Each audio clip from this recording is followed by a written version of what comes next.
Is this your ship? Oh my stars, she is just so handsome! Does she have a name yet? What's her drive model? Oh, gosh. Listen to me babbling. When I was in Edgewater, I dreamed of flying on a real ship, working on a real engine, belonging to a proper crew.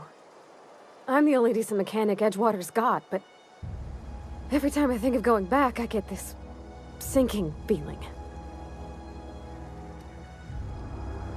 I've worked on the occasional supply coach in need of repairs.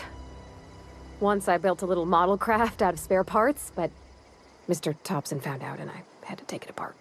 I want to ask you something, and you can say no, but can I come with you? I could tend to your engine. I know my G-valves from my catalyzers, and I can keep your ship singing. And if you ever need a pair of eyes watching your back, I can do that too. What do you think? Yeah, I've been thinking about that. Edgewater was on the verge of collapse before you showed up. You sent them power, and now the town might see another season. And you talked Miss McDevitt into coming back to town. Maybe one day, Edgewater will have a garden where that cannery once stood. You ain't exactly a stranger anymore. You done some kindness hereabouts. I wouldn't mind following somebody like that. Yeah. I really do. My whole life's been small. I realized that when you walked into town. I've been seeing the same faces every day, the same sky, the same stars. Then I saw this ship. This gorgeous, stately lady with her eyes turned skyward, and I made up my mind to come along with you. Yes! I mean, thanks. You won't regret this, mister. Captain. I can call you Captain now. Ha! I got a captain.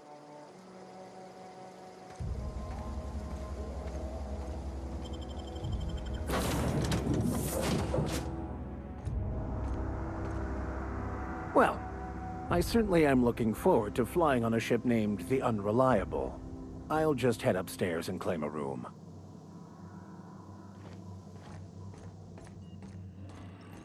Captain, I have detected that Edgewater's power supply is now optimal. I applaud your willingness to invest your time in the local community. What can I do for you, Captain? Do you know how to install a power regulator? Outstanding, Captain. Your aptitude for engineering will prove invaluable in the event of another catastrophic engine failure. Our engine room is located behind you. Across the cargo bay, up the ladders.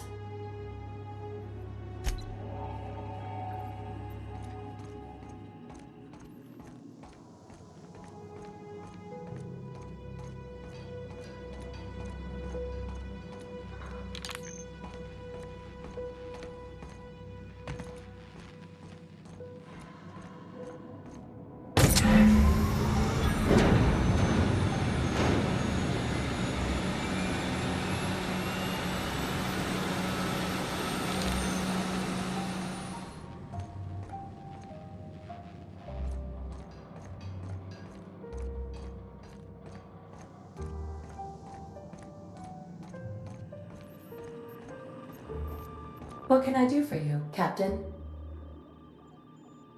All systems are operating within acceptable parameters. I am prepared to bring the Unreliable into low-altitude orbit. This should prove an adequate test of our flight capabilities.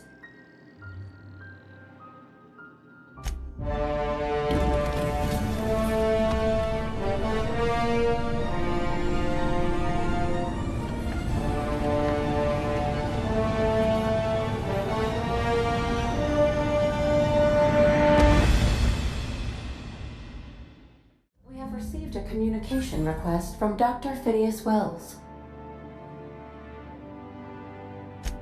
Aha, there you are. Hale and hearty, and captain of your own ship. I see you're putting the Unreliable to good use. Shame about her former captain. Horrible way to die. How are you feeling, by the way? I lost track of you in that cave back there. Experiencing any, unnatural drippage? Perfectly normal side effect of thawing, I assure you.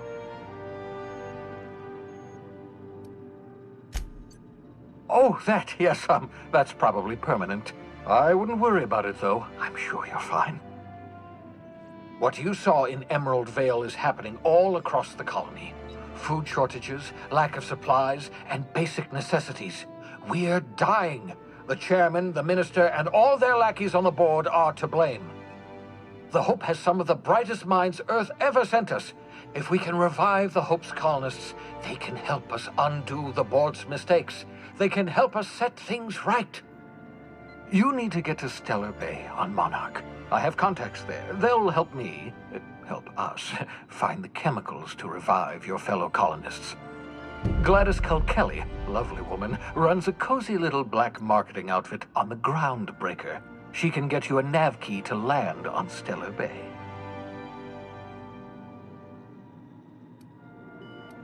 Gladys and I have been doing business for years. Her smuggling credentials are unimpeachable.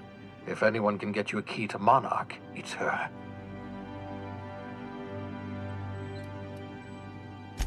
Strictly speaking, Monarch is a moon, terraformed badly, and almost completely lawless. You'll love it. Captains don't fly their own ships, you see. Your navigation terminal handles the, navigation. Think of a nav key as a set of flight instructions. The board's been confiscating nav keys for Stellar Bay, so we must rely on unconventional means of acquisition. Hence, Miss Gladys Kelly.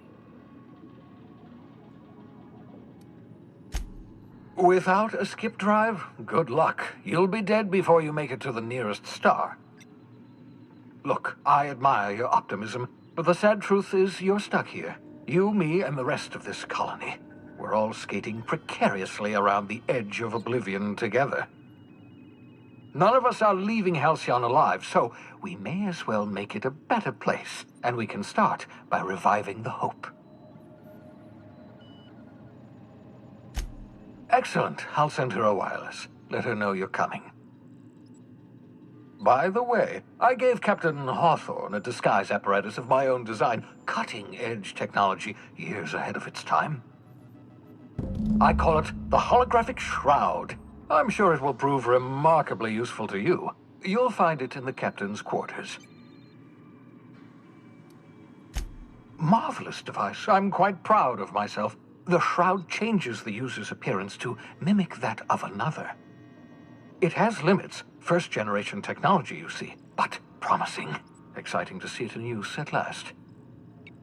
Very simply, the holographic shroud uses biometric information contained on standard identity cartridges to generate a holographic projection around you.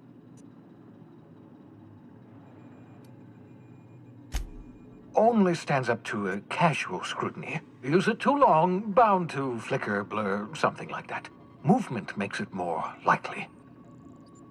Best used in moderation. When you see guards in your path you can't sneak past, for example. Maintain your distance. Act normal. No running, no jumping. Don't draw their attention. If they pay attention, they're more likely to notice flaws in the hologram.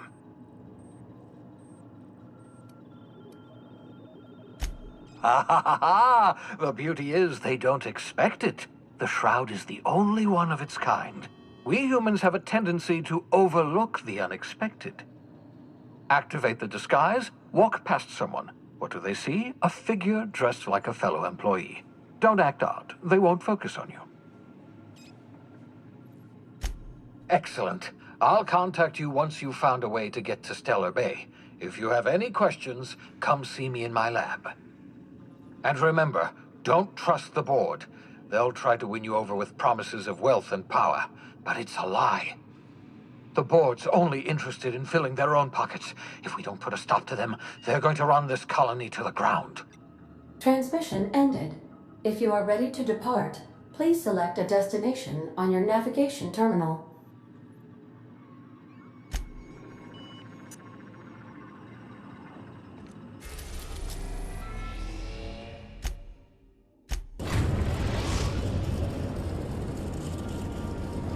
The